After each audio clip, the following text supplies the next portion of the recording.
मुल्क के हालात देखो आप क्या है। ये जो केंद्र की सरकार बैठी और यहाँ की भी सरकार है, इनका बस चले तो आपसे सांस लेने का अधिकार छीन ले लोग। एजुकेशन का बजट खत्म कर दिया, स्कॉलरशिप खत्म कर दी, नौकरी नहीं दे रहे, नौकरियों में भ्रष्टाचार कर रहे हैं, घोटाले करके अपने लोगों को भर्ती कर रहे हैं, और युवा बेरोजगार घूम रहा है, महंगाई पे कंट्रोल नहीं कर रहे, और देश के प्रधानमंत्री वो चीते लाए कहीं से पकड़ के।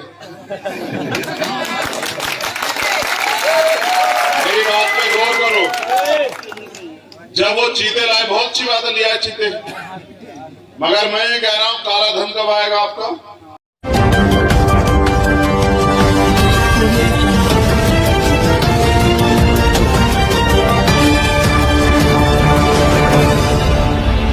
वो सोचता है कि आज ही सारे गांव करवा के भेजो, लेकिन आलिम भाई के बारे में मुझे यहीं से नहीं, उत्तर प्रदेश के भी कई जिलों से फोन आए कि भाई चाहे देर हो जाए लेकिन उनके यहाँ जाना जरूर, छोड़ना मत।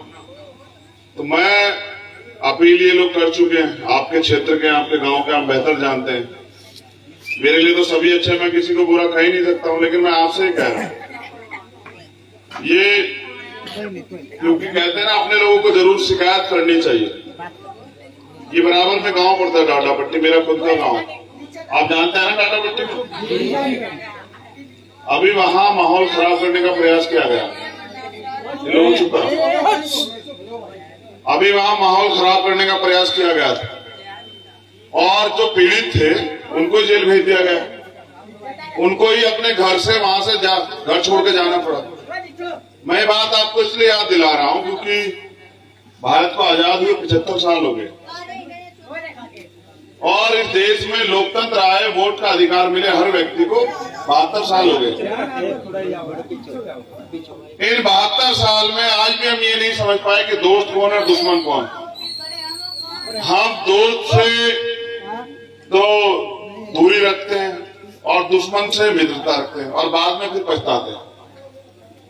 जिन नेताओं को आप लोगों ने वोट देके विधायक बना के भेजा, उनकी इतनी हिम्मत नहीं थी कि वो गांव में जाके आपके लिए आवाजें उठाते या जिले में रह के आवाज उठाते। मैंने उन तमाम नेताओं को देखा, वो अपने घर में सो रहे थे। क्यों सो रहे थे? क्योंकि उनके घर पे पत्थर थोड़ा बिका था। अगर पत्थर बिका था तो वहां के गरीब, जो वहां के रहने वाले लोग, जिनको अपना घर छोड़ना पड़ा।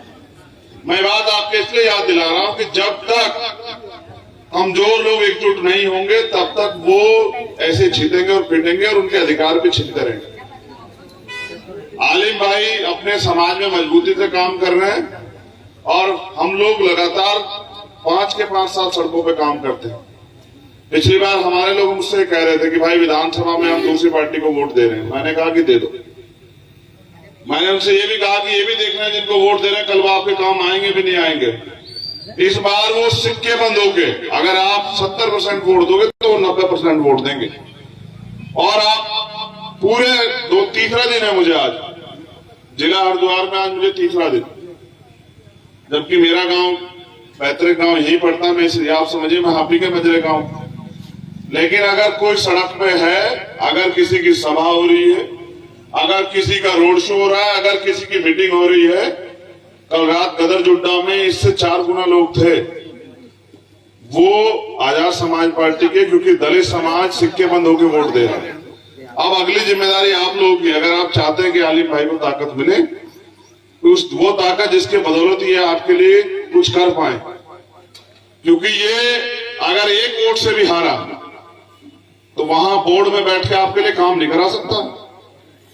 आपको जिम्मेदार बन के इनको वोट करनी पड़ेगी। और फिर मैं दलित समाज के लोगों से अपील करूंगा कि हालात बहुत खराब हैं, मुल्क के हालात देखो आप क्या है।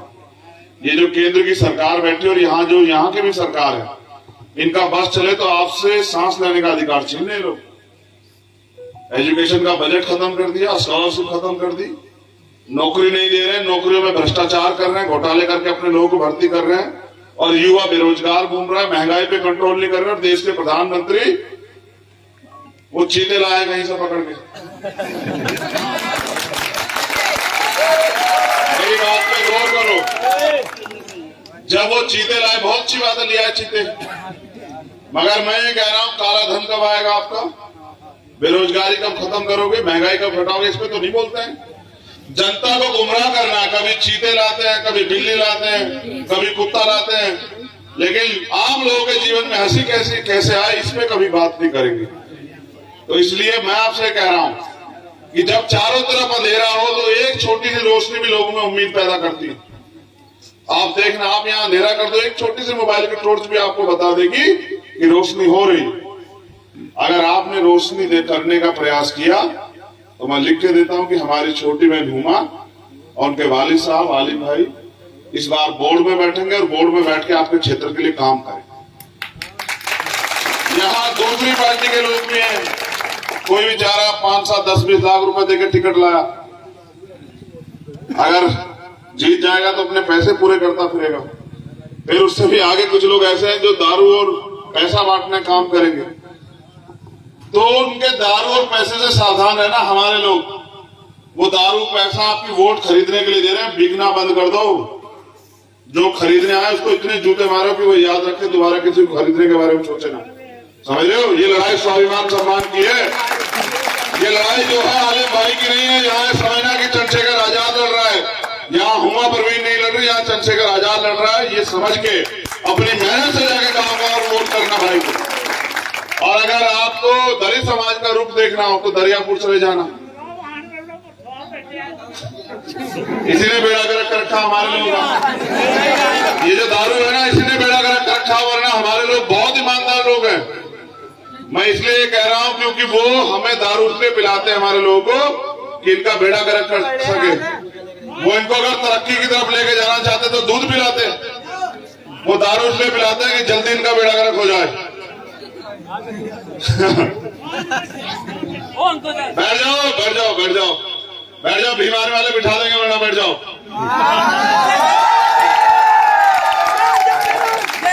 तो मैं आपसे कह रहा हूं कि वो आपके दरवाजे बंद करेंगे, आपको अपने दरवाजे खोलने के लिए लड़ना पड़ेगा, मेहनत करनी पड़ेगी।